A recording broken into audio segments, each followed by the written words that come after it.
Britt, and I'm new here. And I want to talk about books, I want to talk about life, I want to talk about reading, I want to talk about my adorable book club, and I'm going to tell you 10 books to get to know me. These books are in no specific order because that's like ranking your children. And maybe I shouldn't do that. But these are 10 probably my all-time favorite books that will help you get to know me. And I'm excited. And I'm nervous. And I'm excited. I bet it's scary and a little nerve-wracking for anybody coming into the YouTube space because there's people that just have these giant book walls and bookshelves that go floor to ceiling and all that stuff. This is one of my bookshelves. I have several little bookshelves throughout my apartment. But listen, y'all, I live in a one-bedroom apartment and we can only do so much. But I'm also happy with where I'm at right now. I don't read 5 million books a month. I'm lucky if I get 3, okay? That is a good month for me, and I'm hoping that y'all will just be along for the ride, and I'm so glad that you're here. Feel free to introduce yourself in the comments if you want to. I'll tell you a little bit about myself. I live in Pennsylvania. I live in East Pennsylvania. I love doing yoga. I do photography. I do pottery. So I'm just an artist of I try a bunch of different stuff.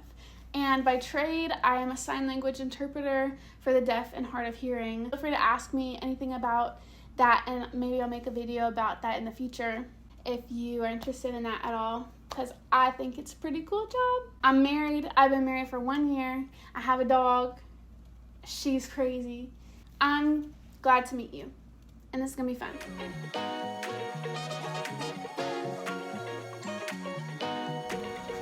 We're just going to go ahead and do this thing.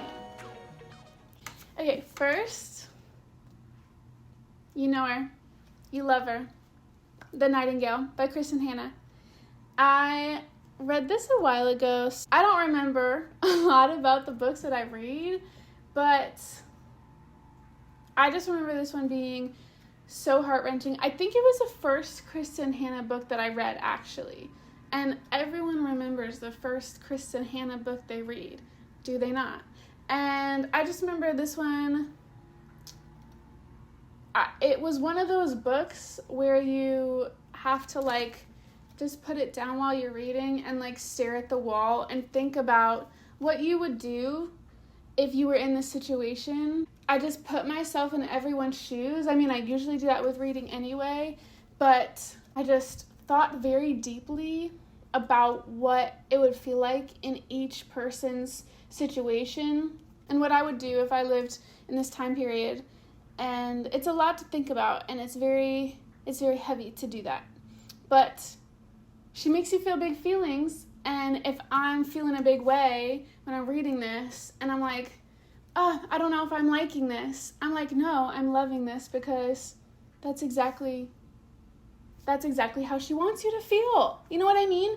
That she's got me wrapped around her finger every time. That's why we love her.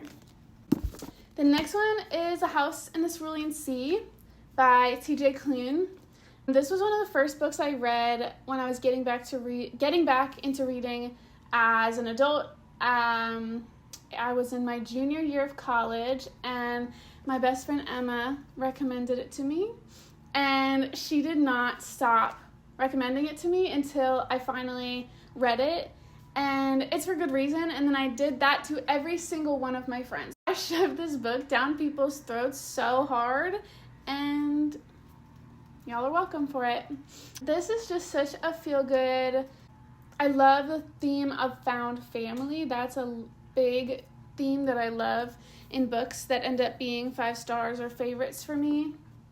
And I could super duper picture this whole book in my mind like a movie the whole time I was reading it, and it was just super special. In my head, it felt like the same style as Despicable Me. I saw it as an animated film in my head. I don't know if anyone relates to that, but I love this book so much. Did we love the sequel?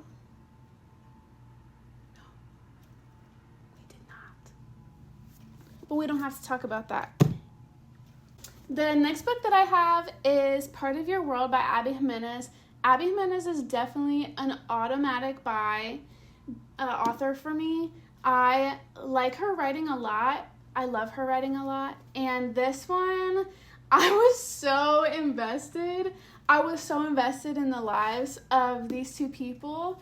And there was just like a little bit of like magicalness in it, and I love just like a sprinkle of magical realism in the books that I read. I loved the amount of spice in it. I loved the romance. I loved the connection, and I loved the ending. And I like all the books in this series. Would you call it a series? The interconnected world of characters that she put in this one and yours truly, and so on. I forget the third one. Anyway, I will always read her. I'm pretty sure. Oh, Just for the Summer? Is that the other one in this world? Yes. Just for the Summer. I love that one too. It didn't make it in the list, but this one, I flew through this, girl. I flew through this. Okay. Wild card, I'm throwing in a nonfiction. This is The Ruthless Elimination of Hurry by John Mark Comer. It is a Christian book, and this book changed my life. Not specifically the book, but the principles that are that were taught to me through this book about the life and the lifestyle of Jesus. And it's quite literally the name of the book, The Ruthless Elimination of Hurry. And it talks about our culture today and how hurried we are and stressed and all of the problems, the interpersonal problems, the health problems, the spiritual problems that come with our hurried era that we're living in, and the importance of slowing down and practicing Sabbath and having a day of rest. I have to thank Emma again for recommending this to me. Love you. As you can see, I totally put all kinds of like sticky notes and stuff in here. I wrote so many sticky notes while reading this book. Like the cover was starting to lift up because I just stamped them all in here. This book was very important to me, and I will carry the lessons from it for the rest of my life. So I'm worried y'all are gonna think I'm basic, but maybe it will be relatable, because my next book is Emily Henry Book Lovers. I've noticed that Book Lovers is not a lot of people's favorite Emily Henry book, and I respect it, but this one's mine. This one's mine. I loved specifically the setting of this book. It felt very setting driven. I vacation in a part of upstate New York every summer with my husband's family that felt a lot like the setting in this book. And it was just very like little podunk nothing town. It was honestly a classic, like corporate people go back to their little hodunky small town, and like hallmarky in that way maybe, but I still loved it. I loved the spark between these two. I think it was an enemies to lovers, if not a grumpy sunshine, or maybe grumpy. I don't remember, but I loved the characters and the setting and the story in this book very much. Okay, the next one I don't have a physical copy of, but it is 7 Year Slip by Ashley Poston. Nobody knows how to say it. This book was another, I put it in the same category of Part of Your World and Book Lovers, where it's just like that type of romance that makes you feel warm in your heart. And that one felt really real. I think if I'm remembering correctly, it dealt with themes of grief and the ways that you reflect on a previous life in the time that you're grieving, or post-grief, or all these things, and how you allow people into your world of grief while you're grieving. And also just the romance was so sweet. Was so sweet. Liked her a lot. I have been slacking on reading more of her books. I have at least one or two on my TBR shelf. I'll get to them, girl, I promise. The next one is The Women by Kristen Hanna, and of course, Kristen Hanna showed up twice. You knew she would. You knew she would. She is probably my favorite author. I have a hard time saying that. I don't like to pick favorites, but at this moment, she's my favorite. I love her writing so much. This is another one that I am definitely forcing down people's throat actively. I just made my husband read it. He loved it. Of course he did. Who doesn't? I think I'm very protective over my favorite books, and this is definitely one of them. Kristen Hanna books read like a movie to me in my mind, and I am the type of reader that is always picturing stuff in my head, feeling stuff in my body of how I would feel if I was there, what I would see if I was there, what it would look like if I was in the room with these people or if I was this person. I'm noticing that the more I like a book is because the more that author was able to give me that whole experience that I'm looking for when I'm reading, which is me being able to see everything and feel everything. This book had me shedding tears, of course, and I love her with all of my heart. The next one is The Invisible Life of Addie LaRue by V.E. Schwab. This is the only V.E. Schwab book I have read, and someone told me recently that she wants all of her books to kind of have a different feeling, to all feel pretty different, and so I want to read more of her books, but I know that they won't all be like this one. I read this one a while ago, so I honestly would like to reread it. I don't reread books, at least not yet in my reading life, but this one is one that I think about rereading because I want to feel all those feelings again. I remember being like a little bored for like the first third of the book, but then loving it and falling so deep in love. I recommend this book always. I would like to read it with my eyeballs. I remember that I listened to it on audiobook. And that is back when I was afraid of big books. I'm still afraid of big books. I'd like to read it again. The next book is Beartown by Frederick Bachman. This is another one that people had to shove at me for quite a while until I actually read it. My two best friends, Marissa and Emma, recommended it to me for a while. And Marissa, thank you for being the first one to recommend this book, and I'm sorry I didn't listen sooner. I'm so sorry. I have not yet actually read the second and the third book. I'm not good at series. Let me just tell you that right now. I'm not good at series. I plan on getting to them very soon. Here's the thing. It's summer right now in Pennsylvania.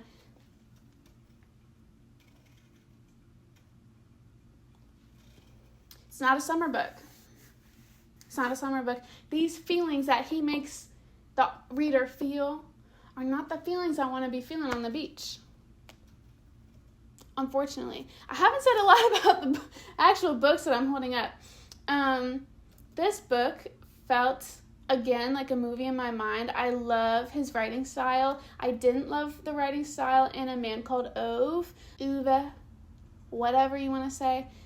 But this one definitely felt very, very different. I like that he says a lot in very few words in a way that's not cliche. I just opened up to a random page, and this is a perfect example. The 15-year-old girl closes her eyes, opens her mouth, speaks, tells them everything. Like, powerful. Sometimes when authors write in too small of sentences, I think that they're being cliche or cheesy or hyperbolic is the word I was looking for. Not this guy. Like him a lot. I went to see him recently actually on his tour for my friends, which I will get to. I have it on my shelf. I got it from the tour. I saw him speak about his work in person, and he's so cool and so funny. And it definitely makes sense. It makes sense. When you see him live or watch a video or anything like that, you're like, yeah, you did write this, didn't you? Here we have 7 Days in June by T. Williams. I like her a lot. This book was deep. I truly was not expecting the weight and the heaviness of this book. I don't know if I should have known by the cover, but y'all didn't tell me. Y'all didn't tell me that it was going to have me feeling a little down, to be honest, but I love it when authors can make you feel the big feelings, because that means they're doing it right. And that means that they have me in the grasp of their hand. And that means that they got me around their little finger, girl. Like, I love it when authors can make me feel the big feelings. And this one was definitely that. I remember feeling like tight in my chest for these two, and just hoping to God that they would be okay. I don't know if that's a spoiler, but that they would be okay, and I really just cared about them. I think the way that I measure a favorite book is if I look at it on my shelf and I feel a big feeling. Whether that's a good feeling or a bad feeling or a sad feeling, but if I look at a book and I don't feel anything or remember anything about it, that probably means it's not going to live on my shelf forever, and then I'll probably donate it.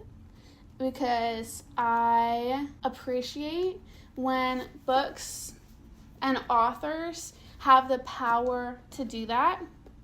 And I think most of the books that I held up here were an example of that, other than like the fluffy romances, but even those also can make you feel a big way, especially if it's a contemporary romance and the author's goal is more than just the fluff and the cutesy, but if they actually have a bigger story to tell as well. Okay, I'm going to show you what I'm currently reading as well. Summer Romance by Annabelle Monaghan. By Annabelle. So far so good. I'm not quite halfway through. You can't see that. But I've been enjoying it. It's definitely lighter than the other books that I usually like, than the other contemporary romances that I usually like.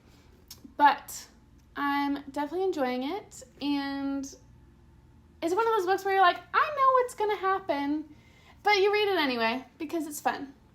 Okay, the other books that I'm reading are nonfiction, and they are a long work in progress, and so I say that I'm currently reading them because I still kind of am. The first one is Practicing the Way by John Mark Comer. This is the same author, Christian author that I said before. I really like his style of teaching and his style of writing. As a pastor, I really relate to and can understand and want to suggest to others when I consume his teachings, because I think he's very well spoken. I think he has a different perspective than a lot of modern pastors with a platform. And I appreciate how much he talks about slowness and simplicity and all that good stuff.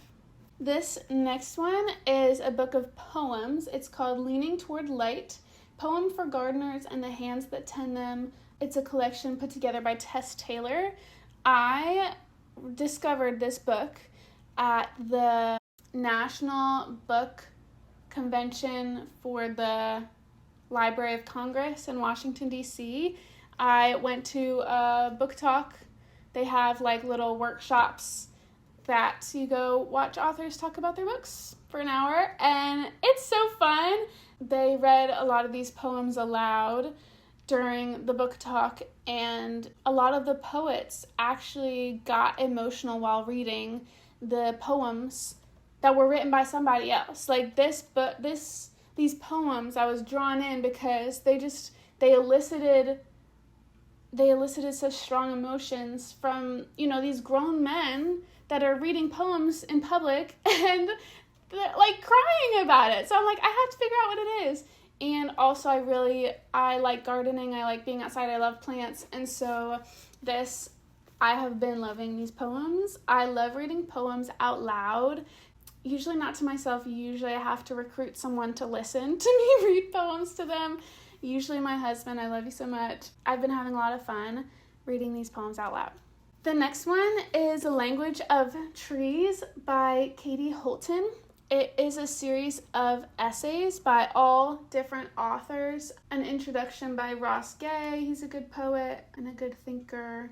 And another one that stood out to me was Robin Wall Kimmerer. She wrote Braiding Sweetgrass, so it kind of has that vibe. Something I really love about this book is that the designer with this book created a typeface based on, so each letter of the alphabet, she picked a tree that starts with that letter and made a tree typeface.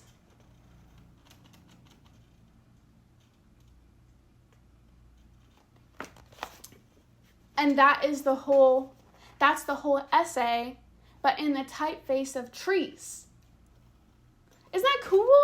So I'm really not that far into it, but I still consider myself actively reading it. And there will be little poems in it as well with the trees above it. Sorry. I'm new at this.